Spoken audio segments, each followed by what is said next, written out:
For years, people told us that he was coming. We're going to start the show with your new favorite player, Victor Wembanyama. You're going to hear a lot about him, hopefully, for the next 20 years. He's different from any player on a basketball court that we have ever seen. ESPN even said he was the best young player in the history of all team sports. Greeny said Victor Wembanyama is the best young player an NBA draft has ever seen. And even though everyone said he was amazing, Victor Wembanyama somehow did even better than what we all thought he could do. He had a first year unlike anything we've ever seen before. Victor again quick against Harden. Then in his second season, he became an all-star, and he's on his way to being the youngest Defensive Player of the Year in NBA history. How is it possible that a kid from France could take over one of America's biggest sports? How does a 7'5" tall guy who should stay near the basket learn to shoot three-pointers and dribble really well? Victor Wembanyama is already doing so well that he could make it to the Hall of Fame at just 21 years old. But how good can he get, and what did it take for Wemby to become the amazing player we all know today? Today's video is paid for by BTR. It all started just 40 minutes outside of Paris. Growing up in the neighborhoods around France, Wemby found himself loving sports because of his parents. Both his parents used to be athletes, and both were taller than 6 feet. This gave Victor a big height advantage. By the time he was 7 years old, Victor was already 5 feet 6 inches tall. This caught the attention of more scouts than usual, which led him to sign with his very first basketball team with Victor's height. You would think he probably came in and beat all the other kids from the very first time he stepped on the court. But the truth is, it didn't really happen that way. Actually, at the very beginning of his basketball career, Victor had a hard time. When you watch the old videos, it's clear that Wemby felt awkward in his body at this age. He couldn't dribble and he couldn't shoot.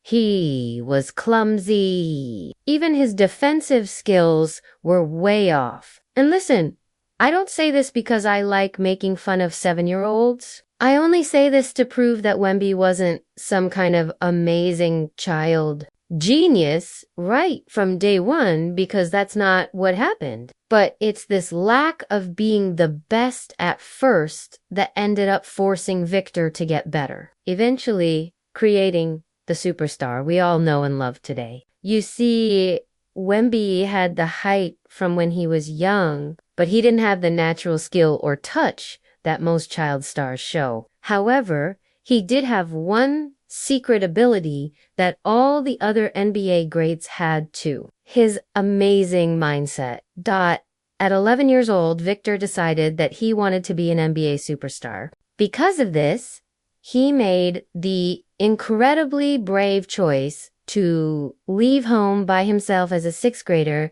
to go to a live-in sports school called And here he started learning from a trainer named Kareem Bucky.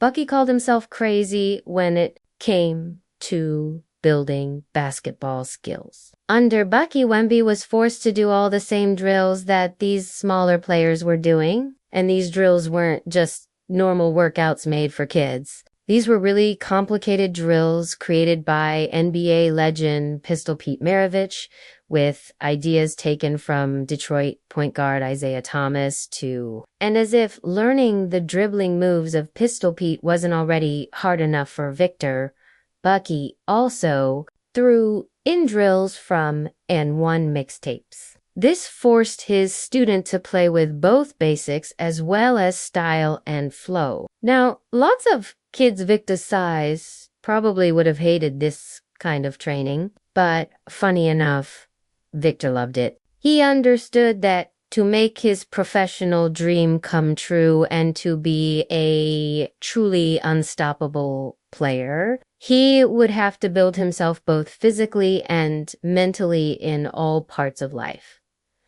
So Victor got to work. He stayed after practice every day to get more shots in and work on his dribbling. He studied the moves of his favorite player, Kevin Durant, and he taught himself English because it was the language of the NBA.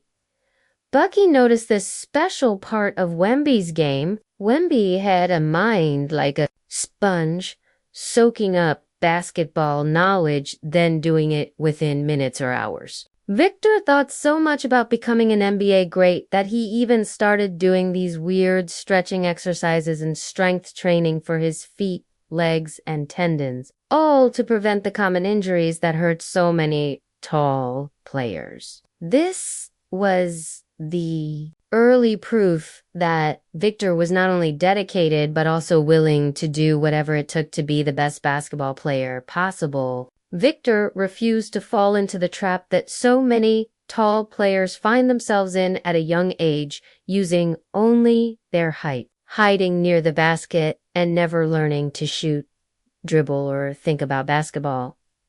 Soon enough, Wemby's game got much better. In just a couple years, Victor's skills were starting to look just as scary as his body. Next thing you knew, Victor was playing for France at the Under-16 World Games as just a 15-year-old kid. And in that tournament, Victor managed to average 9 points and 9 rebounds, helping the team go all the way to the gold medal game. They sadly fell short, but for the first time ever, Victor was getting noticed. Who the heck was this 7'2" 15-year-old dominating near the basket? This set up his big debut in front of the whole world. In the fall of 2020, Victor Wembanyama became known to the basketball world after a video showed up online of him playing 2-on-2. But in that video, Victor wasn't just playing 2-on-2 with anyone. He was playing against 4-time Defensive Player of the Year Rudy Gobert. And crazy enough, he was doing really well. Soon, NBA fans were getting really excited about the idea of drafting this amazing player. If he could score on Rudy at just 16 years old, who knows how good he could be by the time he entered the league. But again, draft night was still a few years down the road. After a few more seasons of playing for Wemby decided to take his talents to the next level by signing with a European club team named ASVEL. This team was partially owned by French basketball legend Tony Parker. It was a dream come true for any basketball player growing up in France. Here, Wemby hoped he could get valuable practice playing against the best competition the European continent had to offer, but just a year after signing, Wemby left the team and returned home to play for a small club named Metropolitans 92. This move confused basketball fans worldwide. I think that that's a huge loss for the EuroLeague basketball that Wembanyama left the tournament exposure-wise. Rumors spread that Wemby was avoiding the highly physical competition the EuroLeague was well known for, and for the first time since he became famous, people were starting to question if maybe Wemby wasn't the player we'd all made him out to be. I mean, 6.5 points, 3.5 rebounds, and half an assist over 13 games isn't exactly amazing. But after looking into it more, it became clear that the move was actually really smart by the young French player and his agent. Let me show you what I mean. You see, before Wemby signed with Metropolitans 92, the team was almost going out of business. Now that might sound like a bad thing, but to Wemby, this felt like a chance. His previous team, ASVEL, only played him 17 minutes per game. They didn't care that he was supposed to be the next big thing. But Metropolitans 92, this team could be his very own pre-NBA training program. It was genius. First, Wemby went out and got the coach of his choice French national team coach Vincent. Next, he brought in a team that worked well with his skill set. He picked up great guard players like Tremont Waters, athletic small forwards like Bilal Koulibaly and Justin Jams, and of course the legend Steve Ho You Fat, having baseline Ho You Fat with a 3. Yes, I just said that. Surrounded by fast guards and shooters who could spread out on the court, and a coach who really wanted to develop his star center. Wemby was on his way to becoming an NBA great, and soon enough the league took notice of these efforts. There we go. Oh, nice contest by Wembanyama on the dunk, hoping to take advantage of the 7'4" unicorn dominating the French pro leagues. The NBA scheduled a pair of games to take place in Vegas.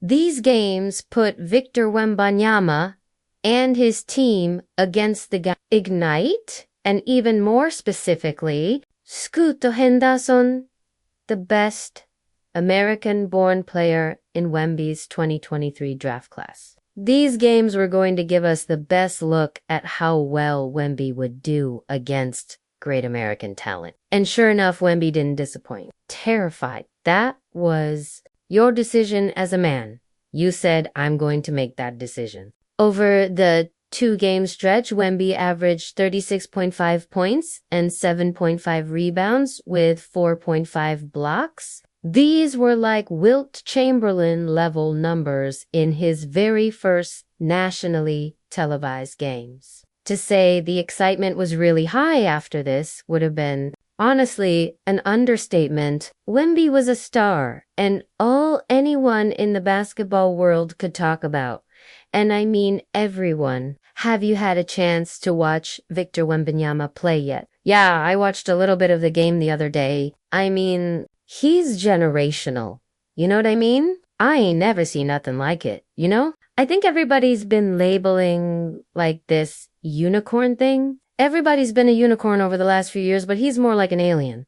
Yeah, he's like the 2K create-a player. After these Gillig Ignite games, Wemby was literally and figuratively the biggest thing in sports. Multiple companies tried to sign him. Nike apparently put a blank check in front of him and offered him the largest contract of anyone his age. The exact number is a mystery, but the guy who signed Michael Jordan to Nike, Sonny Vaccaro, revealed that